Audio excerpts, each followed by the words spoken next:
Urdu literature, guidebooks, nature writing, and travel memoirs. One early travel memoirs in Western literature was Pausanias as Greek geographer, 2nd century CE. In early modern period, James Boswell. For example, one of the most example, Mohammad Bin Tughluq. Okay, the court of Mohammad Bin Tughluq and Ridla. Okay, it is a travelogue. Abu Abdullah Muhammad Ibn Battuta al-Lawati, 24 February 1304, 1368, 1369, commonly known as Ibn Battuta, was a Maghrebi traveler, explorer and scholar. Over a period of 30 years from 1325 to 1354, Ibn Battuta visited most of North Africa, the Middle East, East Africa, Central Asia, South Asia, Southeast Asia, China, and Iberian Peninsula, West Africa. Near the end of his life, dictated an account of his journeys that will active of those who contemplate the wonders of cities and the marvels of traveling, but commonly known as Rila. Ibn Battuta. 1878, illustrated by Leon Bennett, showing Egypt. Occupation: traveler, geographer, explorer, scholar, post-classical history, notable work, Rila, Arabic name, personal Psalms. Ibn Battuta traveled more than any other explorer in pre-modern history, totaling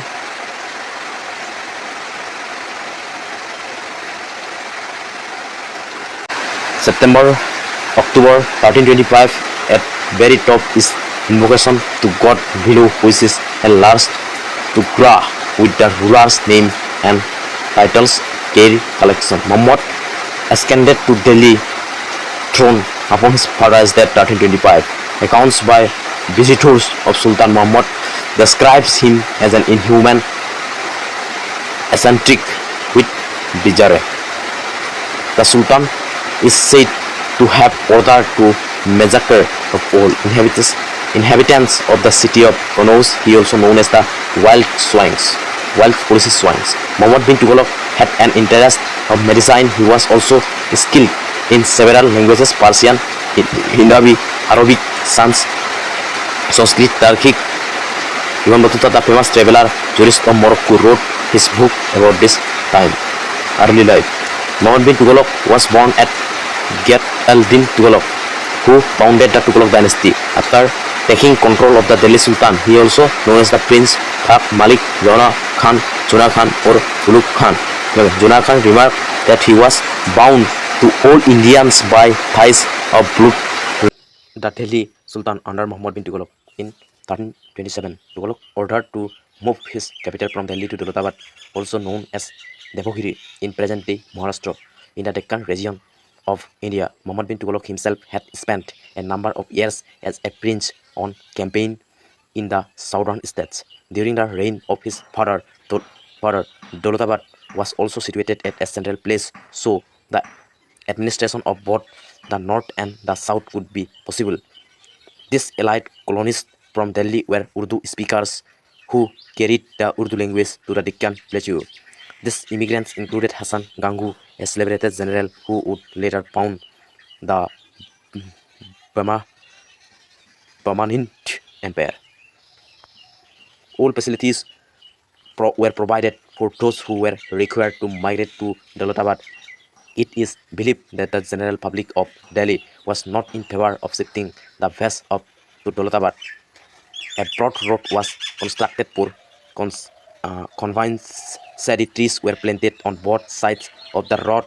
He set up halting stations at an interval of 2 miles. Provisions for food and water were also made available at the stations, but most of the people died during the shifting as the ruler was not able to provide them with enough food and water for their survival.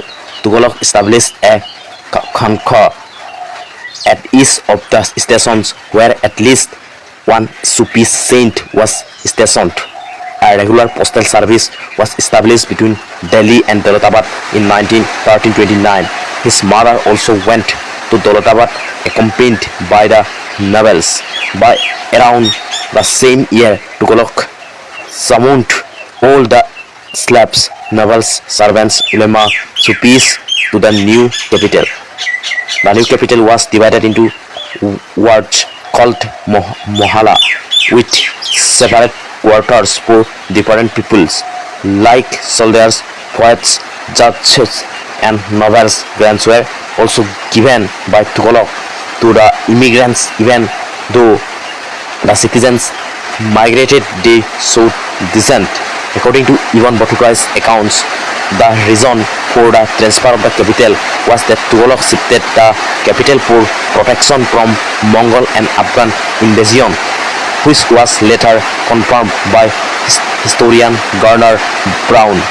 In the process, many died on the road due to hunger and exhaustion, as there were not enough resources. Moreover, coins minted in Dawlatabad around 1333 showed that Dawlatabad was the second capital.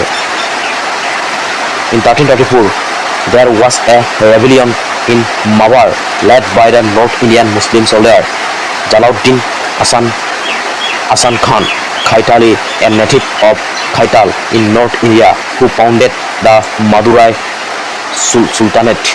While on his way to suppress the rebellion, there was an outbreak of bubonic plague at Bidar, due to which Tughluq himself became ill and many of his soldiers died. While he retreated back to Dawlatabad, Mawar and Dwasramudra broken away from Tughluq's control. This was followed by a revolt in Bengal, fearing that the Sultanate's northern borders were exposed to attacks. In 1335, he decided to shift the capital back to Delhi, allowing the citizens to return to their previous city. Impact.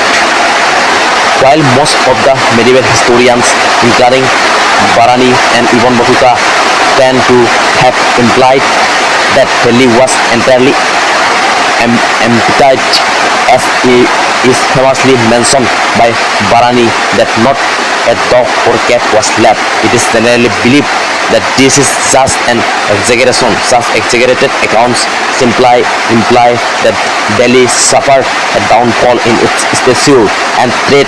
Besides, it is believed that only the powerful and nobility suffered hardships. If any two Sanskrit inscriptions dated 1327 and 1328 CE confirm this view and establish the prosperity of Hindus of Delhi and its vicinity at that time. Although this decision